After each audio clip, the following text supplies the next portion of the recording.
Hello, everybody, and welcome to another episode of A Happy Moment.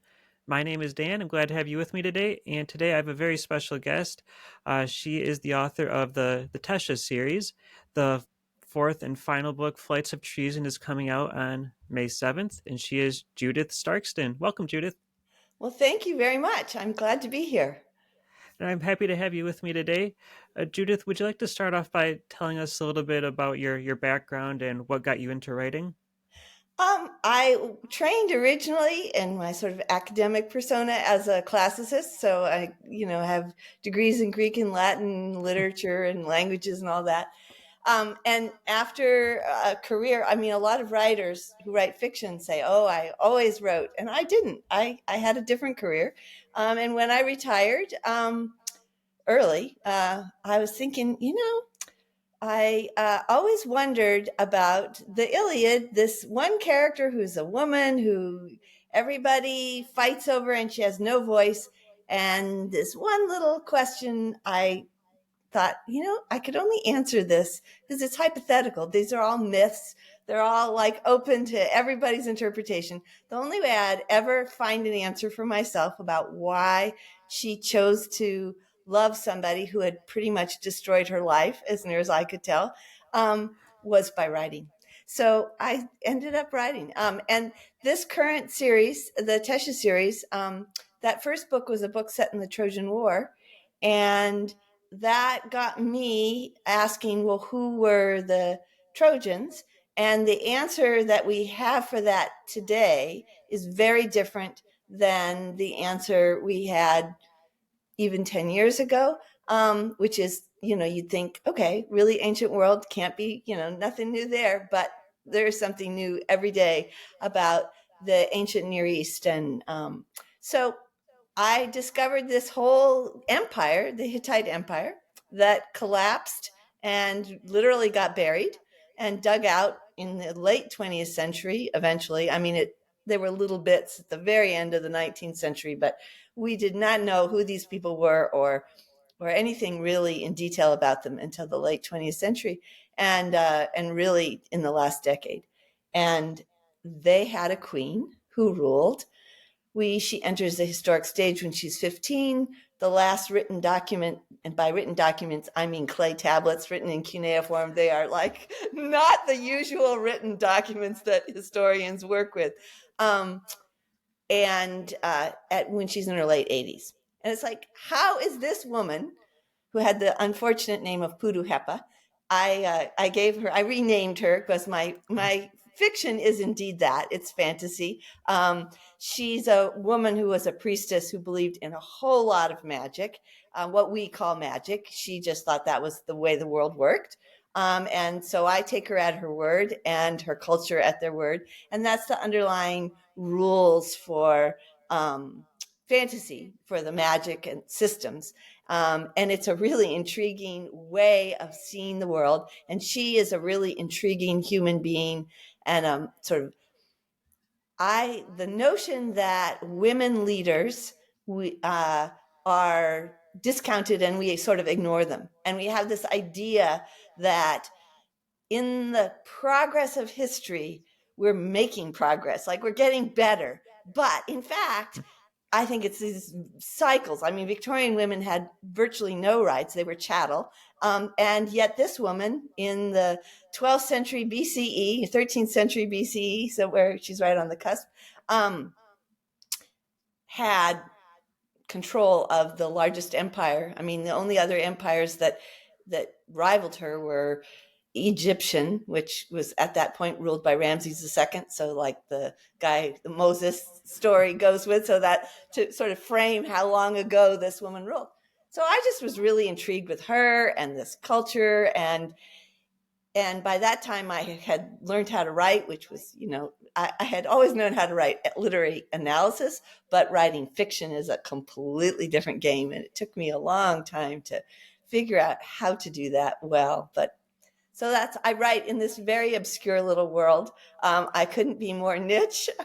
I'm always hunting for readers because whenever somebody reads they're like, "Ooh, I like this," but I would never have thought to pick it up. Like I have to I have to persuade them. So that's a sort of quick, oh, actually, long-winded back. It's interesting because a lot of fantasy, or I should say, a lot of the fantasy that I'm personally familiar with, is based on like a Tolkien-esque, like medieval Europe. Exactly. Your series is set in the Bronze Age, and I apologize, Judith, but school was a long time ago. Could you give us like a little What bit the of an Bronze introduction to the Age Bronze Age? is? Yeah. Yeah.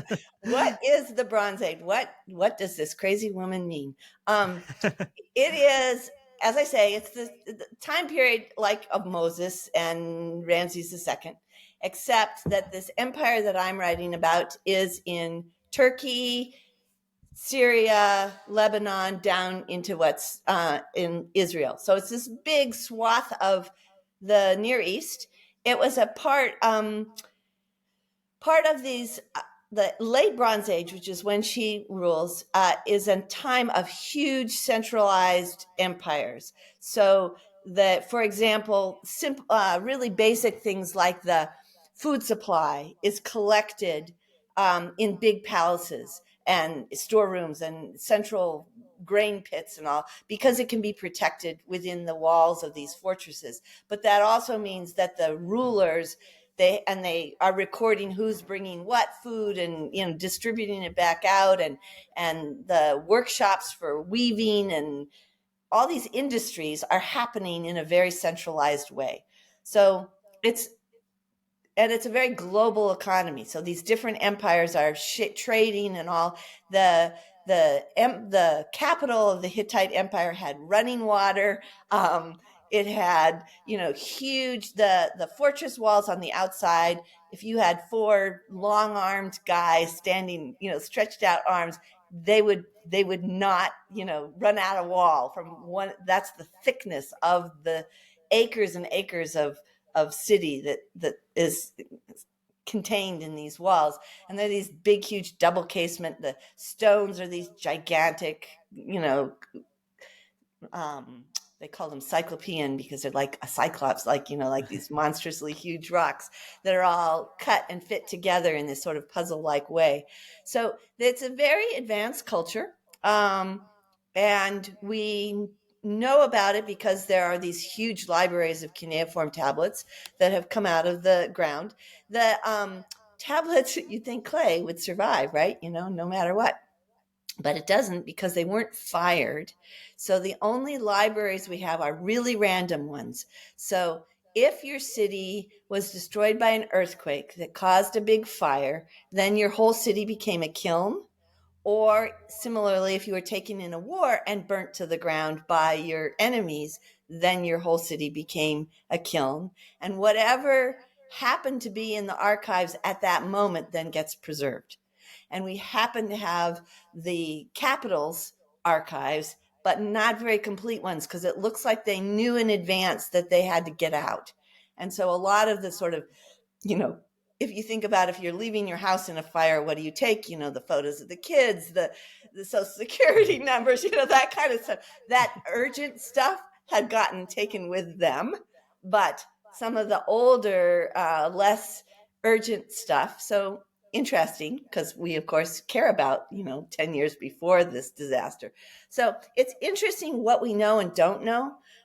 So when I write a scene about this world, for example, a magic scene, they believed in a lot of curses, and I use that idea that people can cast curses and burn another person up and destroy a city and all of these things because they thought that. um, and the method that she as a priestess would go in and get rid of a curse, the pollution was, the sort of fundamental principle was that the world had a kind of harmony. There was an upper world in the heavens, there was our world, and then there's a world underneath which had its own sun, and like it was a complete universe down there, with a parallel set of gods, who weren't really, they sometimes were demonic in our sense of dangerous and bad, but not always. It was a fairly ambiguous realm down there that nobody wanted to go to, but um, and you were somehow down there when you were dead, but it's a very indefinite system. It's not clearly defined what death is to these people. But So she will banish this curse by, for example, in the first book in the series, she takes a loaf of bread that's basically stuffed with chickpeas, like hummus, and that's going to absorb the pollution. And that's the actual rite. Like, I get that stuff off these. I mean, it's true that this rite would go on for days, that I had to collapse time frames. There was a lot of artistry and storytelling going into taking this weird ancient culture. But it's great material. Like, you can't make this stuff up. And as you say, it's very different than the medieval fantasy model. There are a lot of people who are writing fantasy that's breaking out of that, kind of the wizard and elf medieval, Yeah. it's a beautiful, I love Tolkien and it's gorgeous, but there are other ways and other cultures that you can, so there's a lot of Asian based fantasy that's incredible, that's just gorgeous these days, and otherwise Near Eastern. And so I'm enjoying working in the Near East and these Hittites. And as I say, it's a very advanced culture, got completely lost. And it's not super accessible to just anybody, because the historical information and like the translations and all are a little academically framed right now. It's just like boring. Um, so to have somebody who's, my plot lines, the magic and all is goes off on imaginative leaps, but the world building, I am immersing you in this time in this place. Very I attempt to really put you there in as accurate a way as I can. um, and the archaeologists who work in this field, and I've traveled widely and gone to their digs and all of that, and they're good. I'm good friends with a number of the key people, and they love what I write, because they have to write, these well, this is 3 centimeters of mud brick here, etc. But I can like build the whole palace and paint the walls back with all the frescoes with griffins lurking over the throne, and all of these things that were, in fact, I mean, we don't know if how I've portrayed it is exactly what was there, but it's true to you know true to the world. So So talk a little bit about the planning that you did for this book, because you're combining history, you're combining fantasy. When you started this, was it always the idea to have a lot of fantastical elements in it? no, and when I started, because I kind of started from this historical frame. I mean, I was a historian as I entered into the project. I was more historian than writer. So I started there, and I imagined this the queen, who is the main character, whom I call Tesha, which is the Hittite word for dream, and she was famous historically in her own lifetime for having these dreams that were sent by this goddess. So it seemed like a good name. Her actual historic name is Puduhepa, which my agent said, I will take no book with that name out to market. Just don't even go there. And I'm like, okay. But I like Tesha. Um, and now she's Tesha to me. I don't even think about her as Puduhepa anymore. So, because I've lived with this now this is the 4th book. Well, and there's a novella. So five pieces of my life, a long time going into writing. So she is who she is to me. But she, so the fantasy originally was not what I imagined. I thought this would be a historical mystery series, because she's a very technically, she's like, she's very precise. And she's her judicial decrees are amazing to read, the little bits that we have of her decisions. And she does not go for the guy with the most money or the most political influence for her. She goes for where she thinks the justice is. So she struck me as somebody who would always want to know the truth and would pursue that. And that makes an interesting sleuth, so the first book, um, she's only she's a very young woman, and she's still in the living in the context of her family. And she ends up in great opposition to her own father, and she can undermine her whole family's well-being. And that is, she has to fight that as well in order to pursue the truth, because of the way her father um, is opposed to the person who's accused. He's there's a crime in the very beginning that is a crime of sorcery, and the person who's accused of it is the great king's younger brother, and she has meanwhile fallen in love with him.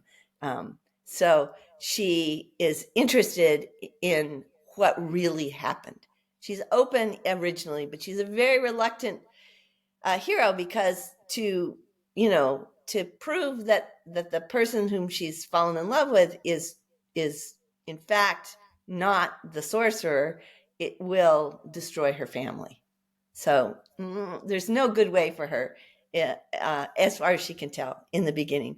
So the series as a whole takes her. She's has magical skills. She has dabbled in some forbidden magic early, before the books start.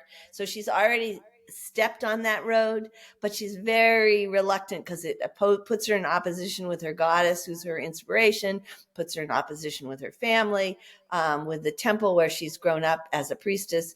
So as the series goes, the magic expands exponentially. By the time this fourth book, and they can each be read as standalone. So if somebody is really interested in the full-on fantasy experience rather than an emergent hero growing over the arc of a series into a full-on sorcerer, which she is by the end, they could just start at the end. But here, you can see my cover artist has portrayed Tesha sitting on the back of, yes, that's a griffin. Now, I should point out that in order to get the main character big enough so that on a thumbnail, she looks like she's the same size as this critter, I will just point out that my griffins are the size of buildings, and she is not. She's a normal human being. So, the fun of that is that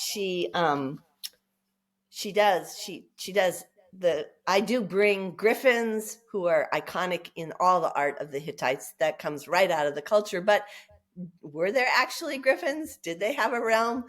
Probably not. I'm enjoying the fantasy of that.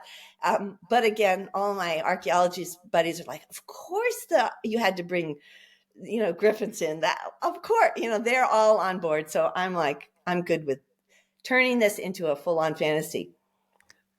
Absolutely. Can we expect to find any other types of mythological creatures in the books? There is, in the very first book, there is a hybrid creatures, which a griffin is part lion, part eagle. And it's got wings and the head of an eagle. Mine have lion paws. In the medieval period, griffins started getting little talony kind of things. They're on the, like on shields and stuff. They're the coat of arms often had griffins. And those medieval griffins are very, they're wimpy compared to mine. Mine have full-on claws and lions, and they actually view humans, my griffins view humans as snacks more than, like people a being that to respect. So there's a lot of conflict, and humans have a very dubious history. There was I take the whole motif that the Egyptians, who are called Agarians in my series, are sort of notorious as having had slaves in the back, which the whole ancient world had slaves.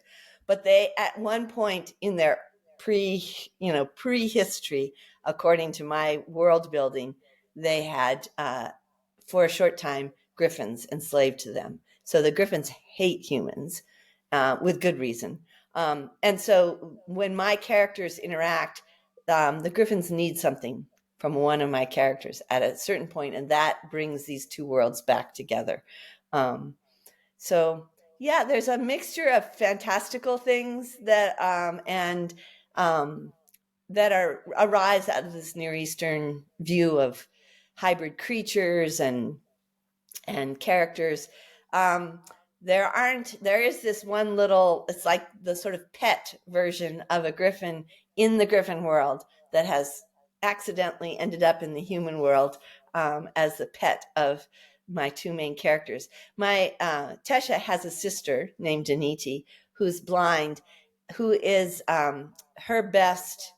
She's kind of the sort of Watson, except she's really smart. Like Watson and Sherlock Holmes is always kind of like ooh clueless. And Denise the opposite of that. She's often the one who understands. She has this idea that sighted people are the blindest. I mean, they're the ones who see the least because they depend only on sight and they don't even use that very carefully because it's so easy. Whereas she navigates by echolocation and gets herself around very well, as in fact a lot of blind people do, and she's very in tune with the world around her, and senses. And therefore notices things that are there for all of us to notice. It's not like she's, super.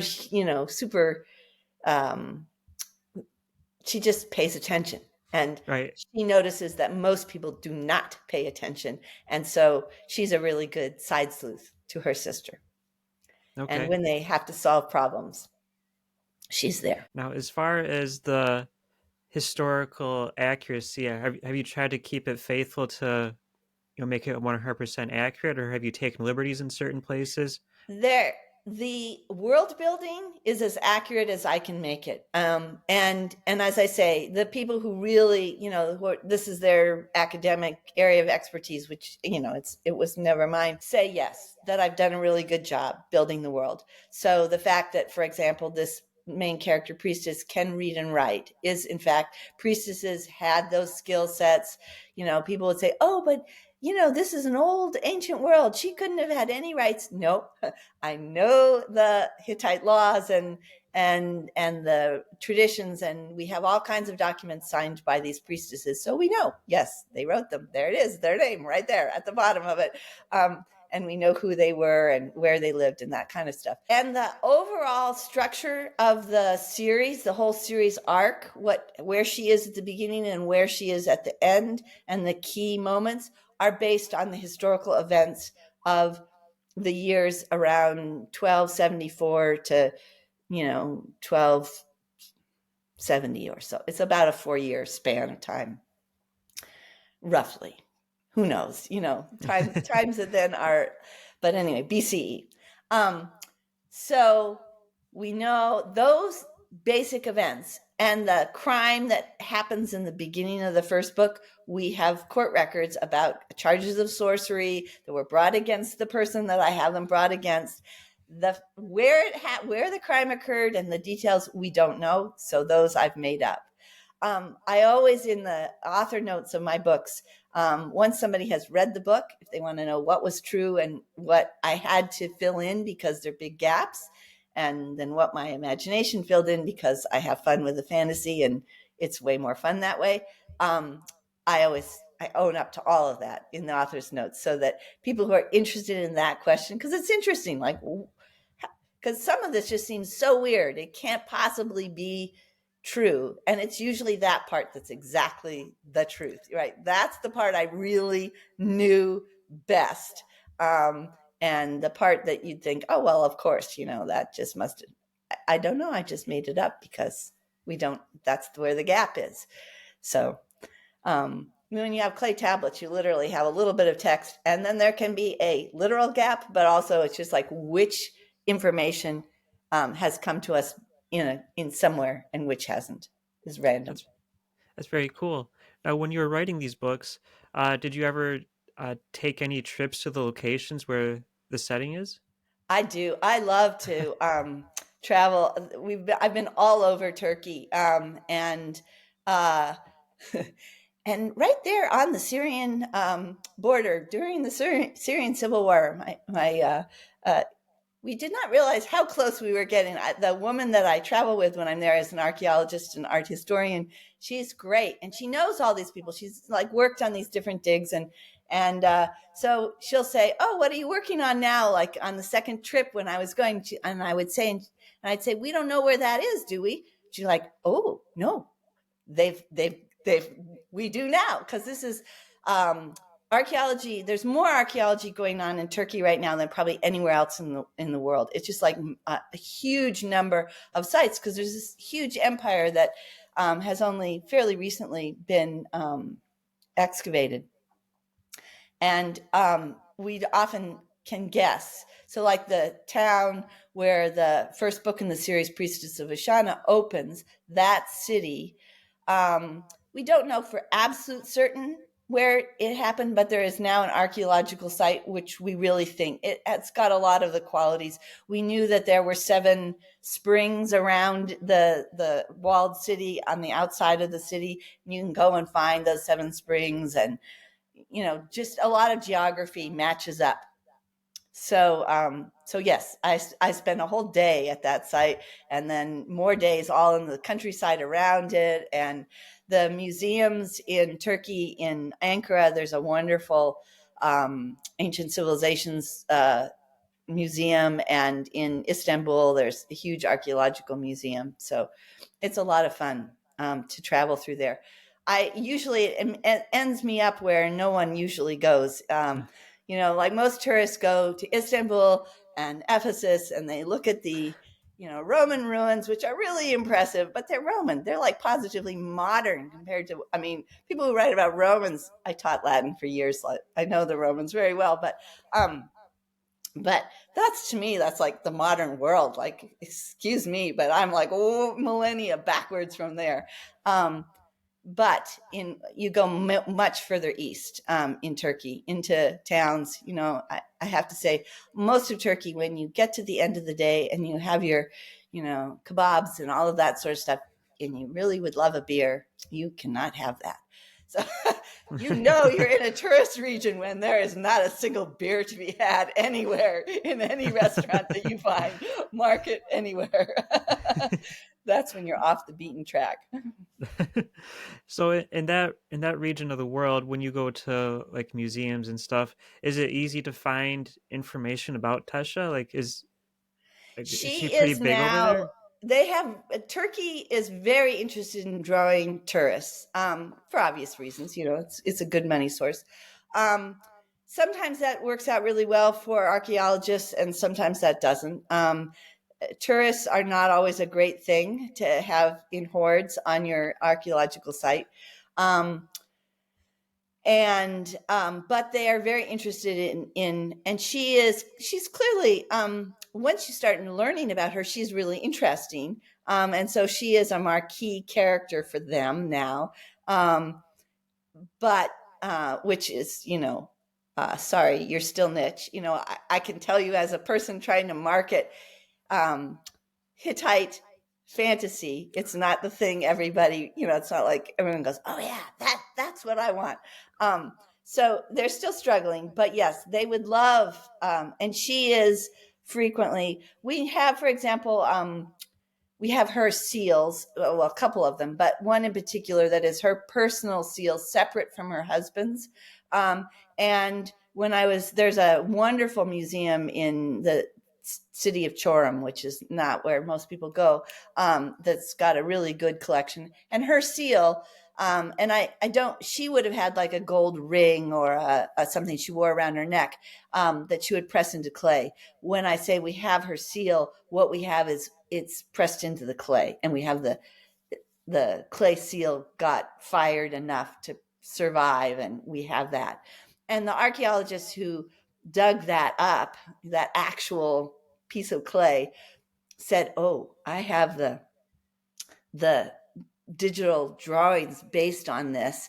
Let me send them to you, and you can make a rubber seal of your own." So I signed all my books with her actual seal, which is really cool. I mean, there she is. It's the only picture we have of her. She's on a stone carving on a road, and we see her.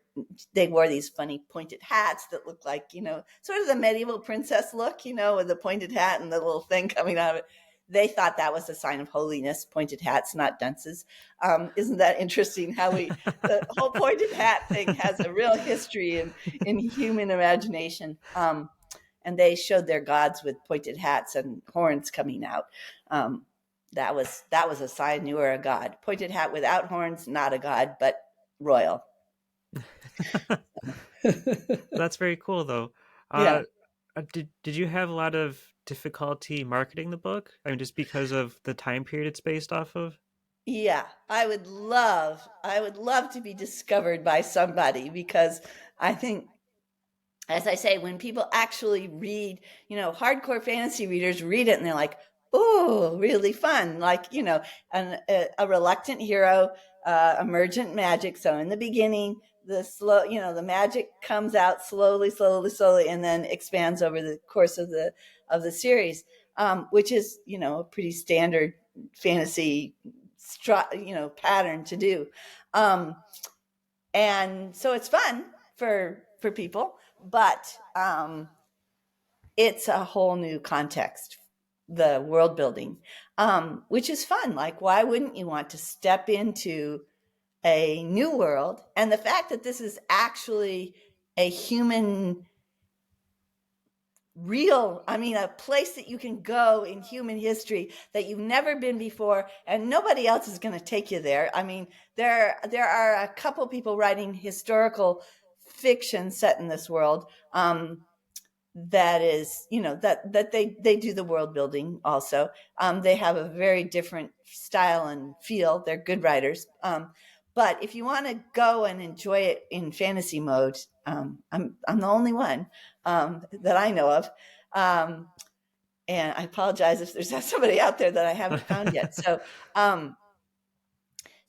I think it's great, but yes, it is not. It's not a quick catch. And so, hopefully people will catch on. Yeah. Partly I'm figuring now that I brought the series to a close with this fourth one. I may come back and write, sort of side. I mean, for example, like Daniti, the sister who's blind, is a really interesting character, and I could see having books that follow her as the main character as opposed to Tesha. And at the very end of the series, there is a very interesting, very young character who's super magical, and she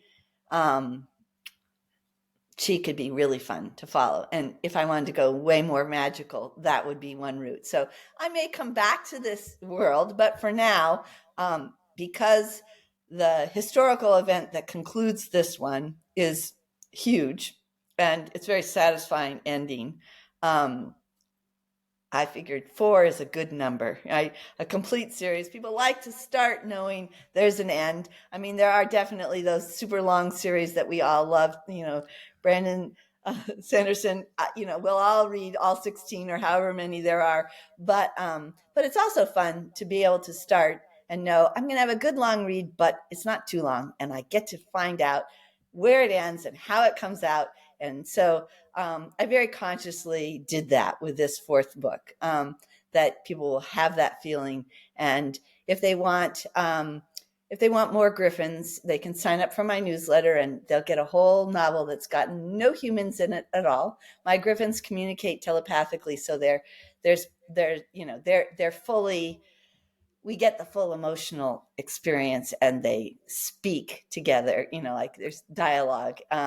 So I suppose in some ways they're a little bit human that way, although they're distinctly, it's very fun to write them because they are definitely not humans. That's very fun. Yeah. Have you had your eyes on any other historical figures as a possibility of writing a book about? Right now, I am working on a mythic retelling. As I said early on, I started with the Trojan War as kind of my focus for fiction. Um, and I'm now looking at that was set, about Achilles and Briseis in the middle of the Trojan War. And I'm now looking at a myth about Achilles that is precedes the Trojan War.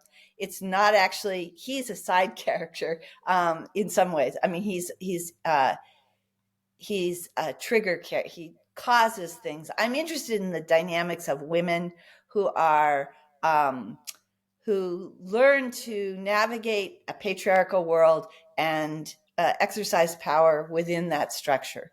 And he, in this particular early myth of his lifetime, can act as an interesting trigger for a woman who it's really about. Um, so that's what I'm working on now. And there have been a lot of since I published Hand to Fire, my Trojan War book.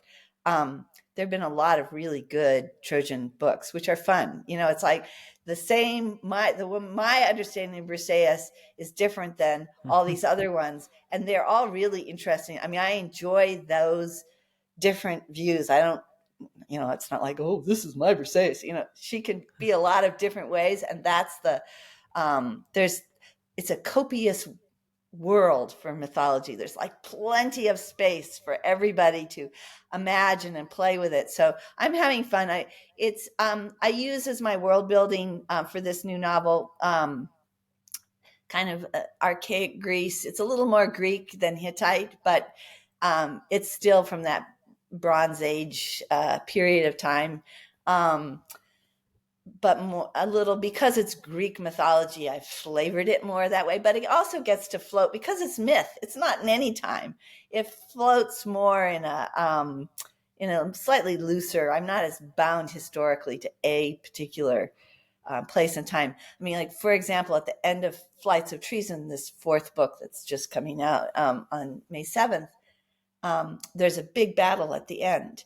And that battle is actually located at a specific place in Turkey that, we know the main character said, oh, and a wall fell down at this time, and there was this. And I built this multi-layered battle, which has, sorcerers and fantastic beasts and Bronze Age engineering and lots of, weaponry that's very Hittite and historical and Egyptian and like all those elements. It was really fun to write. It took me weeks and weeks to get this battle scene that exists on all these historic and fantastical elements. It's really fun. It does a really good bang job at the end. It involves Egyptian mythology and Hittite mythology and all of these things, and this actual historic archaeological site and the realities of the where you could fight and what resources you had, a dam here, a this there, a extra fortified wall there versus not here. Those things are all structured from the history. And that's a really tricky game to play. It's really hard. So, but it works. I mean, it's, in the same way that a 2-year-old needs structure to be a happy camper, being a writer with all that structure around you and making it work within that has a real strength. It drives you in a way that having nothing, just throwing you into the air and saying, write something, doesn't. So I love that. But I'm also sort of enjoying this different kind of writing experience where I have the myth, I have some structure. I know a lot about the physical world possibilities that I can pull out, what a palace would look like, how those things, but I'm not as tied. I'm a little freer flowing, and the language is a little more modern feeling, just because the themes of this book are, they're paralleling more dramatically a contemporary way of seeing the world. It's kind of floating in both worlds. It's hard to describe. It's working though. It's fun. It's early draft though. Okay. Lately, the last couple of weeks, all I've done is work on launch marketing for Flights of Treason, and I'm dying to get back to just writing, which is what I love to do. But marketing, you have to do that job. So. Yeah. Now, earlier on, you had mentioned that there was a like a ritual involving stuffing chickpeas into a loaf of bread, and that was supposed to clear up pollution. Uh-huh. Did you come across any other strange things like that? Oh yeah, there was a these priestesses. They were kind of what we would more think of as family therapists. Also, family therapists with magic. Like, oh, wouldn't that be good? Um, so these women, these priestesses would come if there was a household where there was quarrels or fights, or if it was between two members of the royal family, and they might kill each other or something. You got to solve that. They would come and they would make, well, there was all kinds of things they would do, like layers and layers. But one of these layers of ritual is they would make tongues out of wax, and they would have you say the angry things, and then spit them out into the tongue, and then they'd like burn them up. This is part of like there was a whole series of things that would get the anger out of you. um it was a kind of they call it analogical magic. And they would also uh like draw the gods in, like the way the wind comes so you come. I mean, they have all this idea of parallel activities that can pull magic into an event. So like honey, things stick to honey, so this will stick and here, and that kind of thing. So yeah, burnt up wax tongues to solve your latest family squabble and make everyone feel like they have a fresh start. I like that particularly. It's one of my favorites. I guess stuff like that. In a way, it kind of exists today still, because like talk about like writing down your worries on a piece of paper, then burning it or something. Or People do stuff writing like the that. email but not sending it. Yeah, that kind of thing. This is in essence the ancient version of that. Yeah, they do have when it was something really bad that they needed to get rid of, like the pollution in the that's there's been a burn curse, a curse of burning, and a man is dead, and they're pretty sure that curses could spread, like whatever bad intent was something that was I mean, they didn't know about diseases, but they did know about contagion in some sense. And they made these really ugly ceramic pots that almost looked like they had like boils and pustules on them outside, and they had a lid that had lead clamps, which all of which is very speaks to us, like the lead is like poisonous, like the whole thing works. And they would put what, like the you could she in my book, the one way is you burn things and the other is this way. And in Hand of Fire, my Trojan book, when somebody needs to get rid of a pollution, they put it in one of these pots, and bury it in a cave next to a spring, because that's how you get to the underworld. It's through water that's already internally contained. Like these springs that are in caves all over Turkey were considered sacred places and entrances to the underworld. So you'd bury this really hideous lead sealed pot in a pit next to a spring, and off it would go, and you were safe. So Do you have any writing rituals? mostly I just try and be good about starting early enough in the day so that my brain is, still fresh. I am not a middle of the night writer. And I get waylaid in being a good writer by all sorts of enjoyable, life can be a lot more fun than sitting and making your brain hurt by writing, but I try and be really disciplined. I do write pretty much every day. It's a full-time job for me. um, and I prefer not to have a whole lot of that time spent marketing, but sometimes that's what takes over. So um, I have a particularly lovely setting these days. My desk looks out. I have this huge, what should be a living room. Like most people, if they had moved into this house, they would have made this the living room. Me, it's my office. And it has this whole bank of windows, which looks out on the street. So I see all like I live in this super friendly neighborhood and everyone walks by. They wave and I say hi.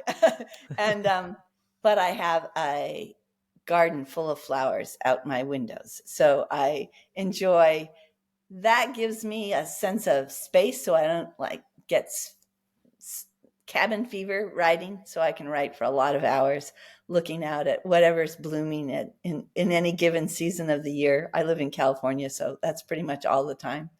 So, Very nice. Were yeah. there any other authors or books that inspired you? Oh gosh, there are a lot. I, the style of combining history and fantasy. Originally, my primary model there was Guy Gabriel Kay, who his like Tigana, his probably in some ways his most famous book. He has one of those multi-layered battles that mine is a really different system of magic and all of that. Like the geography and all of it is super different. But that's where I got the idea. I could do this if I keep working at it. I could get one of these gigantic battles to work, and to be coherent and fun and driving. So he's one. I really like these days. I've been reading Natalie Haynes, A Thousand Ships and Stone Blind. She's working. She's actually not only a classicist but a stand-up comedian. How's that for a combination? Um, and Stone Blind is about Medusa, but it's like Medusa's always like snaky monster, right? But there's a woman there, and her story really, she's not the monster. The real monster is the man who destroys her life. She's perfectly fine, thank you, without being messed with. So that is, I find those books really inspiring and intriguing. I don't. I don't think anybody can imitate Natalie Haynes's voice, and I wouldn't even try to, but because it's very her. But it's a lot of fun. Slightly snarky, very dry. Lots of fun. When you were writing this book series, was there anything that you learned about the culture that surprised you that you didn't know before? Well, I was surprised to discover how powerful women could be. I mean, this woman ruled after her husband died. She carried on. I mean, the queens didn't just have their own power was not dependent upon their husbands, and her seal is independently there on the first extant peace treaty that we have in the history of man, with Ramses II. Um, it was still a patriarchal culture. I'm not, she had to navigate all of that, which I find really intriguing because, of course, America today, we think, oh, women have, rights and all of that, but we're still navigating a patriarchal. We may have in writing by law rights, but not in reality. And to me, the Hittite, as bizarre and exotic as it is to us, in that way, it is very similar to America today. And I find the dynamic of this intriguing, that there would be a woman ruler who had to navigate within a patriarchal world, but had the legal rights. So that's really interesting. I was taken aback by that. Greek women of the 5th century, much later, 5th century BCE, in Athens were much more restrained. They're more powerful than they had more. We're beginning to understand that those priestesses had more going for them in the way of power than we thought. Would say when 40, 50 years ago, but still they're pretty limited in what they can't even leave the house all that much, if they're upper class women. So and that's not at all true of Hittite women. So interesting.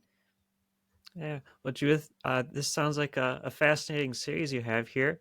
And again, it's the Tesha series, and the fourth book is the Flights of Treason. So congratulations on the upcoming publishing of this fourth book, and congratulations on the series overall. Thank you. Would you like to add any closing thoughts for your book?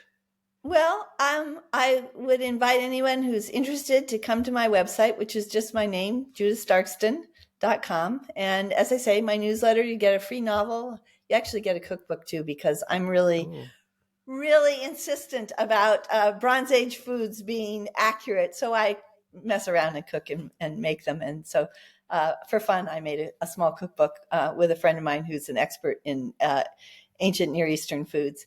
Um, but and I encourage you to I also have a lot of background history and about all of this period on my website. It's kind of a behemoth of a website these days. It's been gradually growing for about 20 years, so I've been doing this for a while now. It's a lot of fun. oh, very cool. I'll put a link to your website in the episode description, as well as a link to Amazon where people can find the books and order them. And Great. do you interact with people on social media at all? I do. I'm on Facebook. I'm on what are they calling Twitter these days? X. I still call it Twitter. Yeah, me too. I am on TikTok, although I'm not a huge creator of video, so I don't create a lot of, but I enjoy interacting. And Instagram, and all those places. I have to say that I enjoy the real world, so I don't spend a huge amount of time online, because I spend a huge amount of time either with my blank screen writing or with, grandson or flowers or some real thing. Yeah, completely understandable. Yeah. All right, well, Judith, this has been great having you on, and thank you so much. I do appreciate it. Thank you. All right, and thank you everyone for joining us. If you want to learn more about my podcast, you can find me on Facebook, Twitter, YouTube, and I just recently created Instagram. I'm going to try that out, and I will see you guys next time. Take care, everybody.